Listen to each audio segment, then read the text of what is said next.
Rainbow hospital silver Jubilee offer లో భాగంగా ఈ డిసెంబర్ 31, 2024 లోగా రిజిస్టర్ చేసుకున్న వారికి IVF కేవలం 99,000 రూపాయలకే పొందండి. ఆయన పార్టీలోనే వీర విధేయుడు. కానీ ఈసారి ఒక కొత్త పల్లవి అందుకున్నారు. ఎప్పుడూ లేనిది ఆయనకి ఇప్పుడు కులం ఎందుకు గుర్తుకొచ్చింది?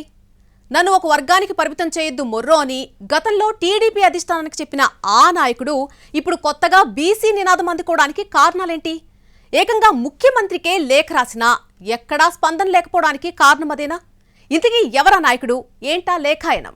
యనమల రామకృష్ణుడు తెలుగుదేశం ఆవిర్భావం నుంచి అందులోనే ఉండి పార్టీకి అధికారం వచ్చిన ప్రతిసారి కీలక పదవులు అనుభవిస్తున్న నాయకుడు. ప్రస్తుతం పార్టీ ఎమ్మెల్సీ కూడా.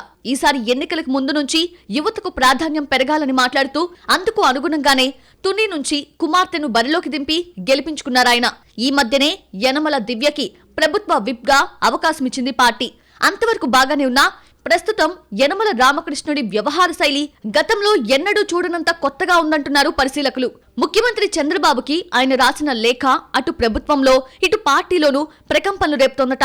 కాకినాడ సెజ్ లో భూములు కోల్పోయిన మత్స్యకార బీసీ రైతులకు న్యాయం చేయాలన్నది ఆయన డిమాండ్. అంతవరకు బాగానే ఉంది. కానీ ఆ తర్వాత ఆయన వాడిన పదజాలమే తేడాగా ఉందంటున్నాయి టీడీపీ వర్గాలు. రెడ్డి, కమ్మ, వైశ్య అంటూ కులాలతో కలిపి కొందరి పేర్లను ప్రస్తావించారు యనమల. దీన్ని బట్టి చూస్తుంటే ఎమ్మెల్సీకి ఫ్రస్ట్రేషన్ బాగా పెరిగిపోయినట్టుందని పార్టీ వర్గాలే మాట్లాడుకుంటున్న సిచ్యువేషన్. దశాబ్దాల తరబడి పార్టీ తరపున అత్యంత కీలకమైన పదవులు అనుభవించిన నాయకుడు ఇప్పుడు ఒక్కసారి మంత్రి పదవి రాకపోయేసరికి ఇలా బర్స్ట్ అయిపోతారా? పైగా తన కుటుంబం నుంచి పదవులు ఉన్నా సరే తనకు రాలేదన్న దుగ్ధతో ఇలా మాట్లాడతారా అంటూ అవాక్కవుతున్నారట కొందరు తమ్ముళ్ళు.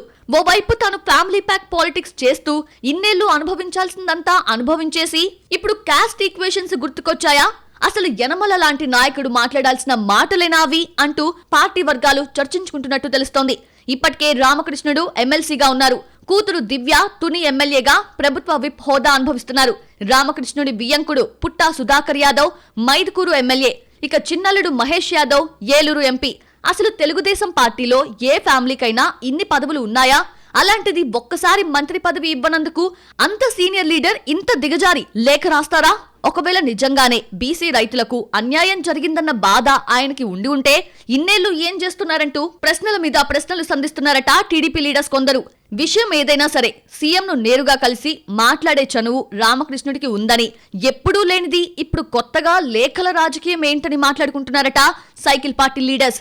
అదే సమయంలో తెలుగుదేశం పార్టీ అధికారంలోకి వచ్చిందన్న సంగతి మర్చిపోయి ఇంకా ప్రతిపక్షంలోనే ఉన్నారని అనుకుంటూ ముఖ్యమంత్రికి లేఖలు రాస్తున్నారా అంటూ గోదావరి స్టైల్లో ఎటకారాలాడేవారు కూడా పెరుగుతున్నారట.